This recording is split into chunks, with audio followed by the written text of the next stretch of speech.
Chers amis, bienvenue dans notre émission Réflexion, émission que vous pouvez suivre sur le réseau YouTube, TV Vicom Yves Gravé, que vous pouvez suivre également sur Facebook, tant sur le réseau Vie Comblée, dans le groupe Vie Comblée, que sur le réseau personnel Yves Gravé, et ainsi que sur le blog Vie Comblée TV Vicom. Aujourd'hui, je vous parlerai sur le psaume 63, un psaume qui m'a interpellé et que je viens vous partager parce que je crois que dans ce psaume, le Seigneur peut ainsi venir vous parler. Ce psaume fait suite à l'émission précédente « Ôtez le voile ». Ôtez le voile, pourquoi? Pour venir contempler le Seigneur. Mais le contempler où? Dans son sanctuaire.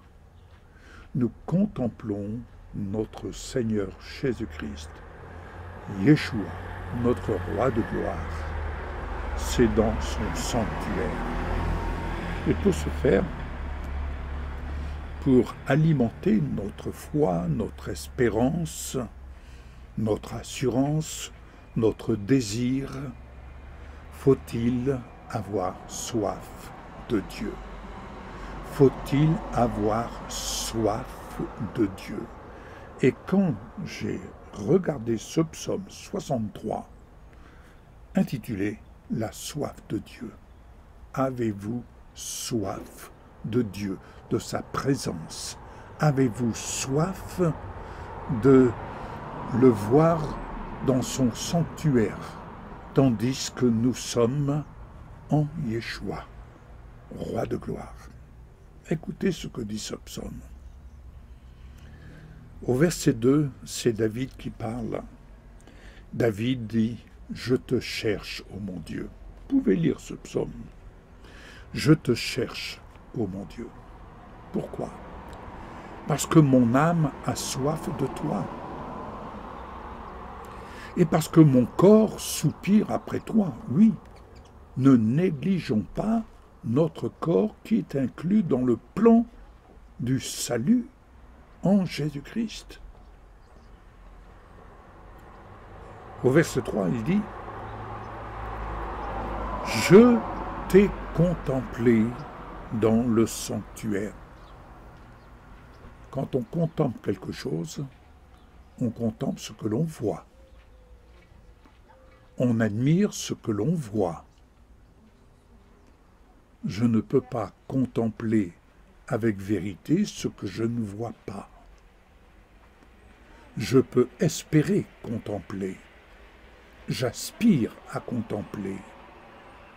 Donc, David dit « Je t'ai contemplé dans le sanctuaire ». N'est-il pas écrit « Ayez le regard fixé sur Jésus ». N'est-il pas écrit « Recherchez les choses d'en haut ». Ayez le regard fixé sur les choses d'en haut, c'est-à-dire détournez votre regard de ce qui est terrestre.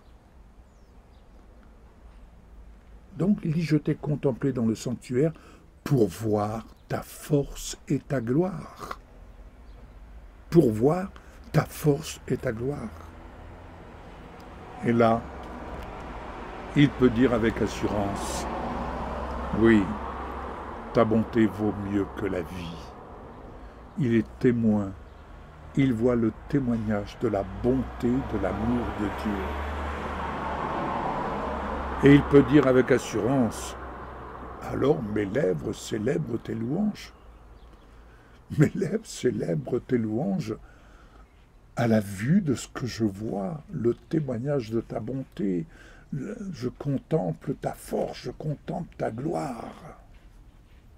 Et il peut encore dire au verset 5, « Je te bénis, ô mon Dieu, je te bénis en Yeshua. » Ainsi, je lève mes mains en faisant appel à toi.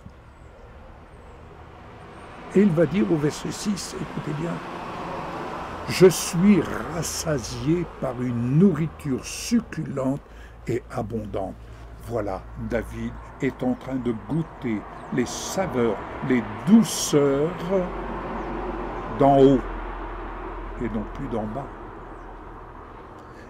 Et ce n'est pas pour rien que nous pouvons nous reporter lorsque Jésus dit à ses disciples, « Celui qui mange ma chair et qui boit mon sang aura la vie en lui-même. » Quelle vie!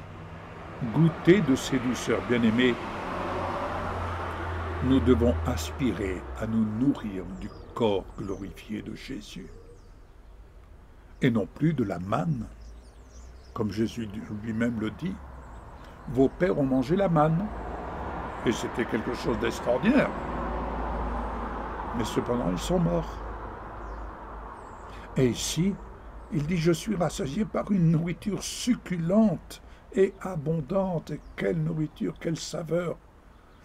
Aujourd'hui, nous nourrir du corps de Christ, du corps glorifié de Jésus, c'est nous nourrir pour accéder à l'immortalité, ce que Paul dit dans Romains 2,7. Dieu honore celui qui cherche à bien faire et qui recherche l'honneur, la gloire et l'immortalité. Vous comprenez, bien-aimés, que si nous avons soif de Dieu, faut-il se mettre en quête de le rechercher avec vérité, pas simplement d'avoir une approche et de nous contenter dans l'esprit, d'avoir une certaine image en fonction de ce que nous croyons, en fonction de ce que nous percevons au travers de la lecture de sa parole, mais faut-il que nous recherchions à communier, à fusionner avec lui, à vivre une réelle histoire d'amour. Peut-on vivre une réelle histoire d'amour dans un couple si, par exemple, je vais me situer là-bas à 7000 km et laissant mon épouse ici et lui dire « chérie, je t'aime », et on s'envoie des lettres d'amour, alléluia, c'est très bien, mais la réalité n'est pas là. La réalité n'est pas là. Nous vivons quelque chose d'éphémère. La réalité dans un couple, c'est d'être ensemble, de fusionner ensemble. Ici, nous devons chercher à fusionner avec Yeshua. Et à juste raison, David dira, avec des cris de joie sur les lèvres, je te célèbre. Et il va dire, mais je pense à toi sur mon lit, je médite sur toi pendant les heures de la nuit. Il était absorbé de ce qu'il avait contemplé, absorbé. Ça ne vous est jamais arrivé d'être absorbé par un vécu, vous avez vécu un événement, vous avez vécu quelque chose de merveilleux et durant la nuit, vous êtes en train de vous repasser le film.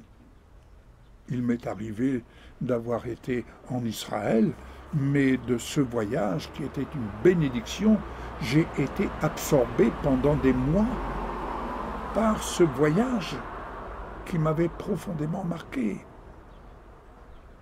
Au verset 8, il peut dire avec assurance, « Tu es mon secours.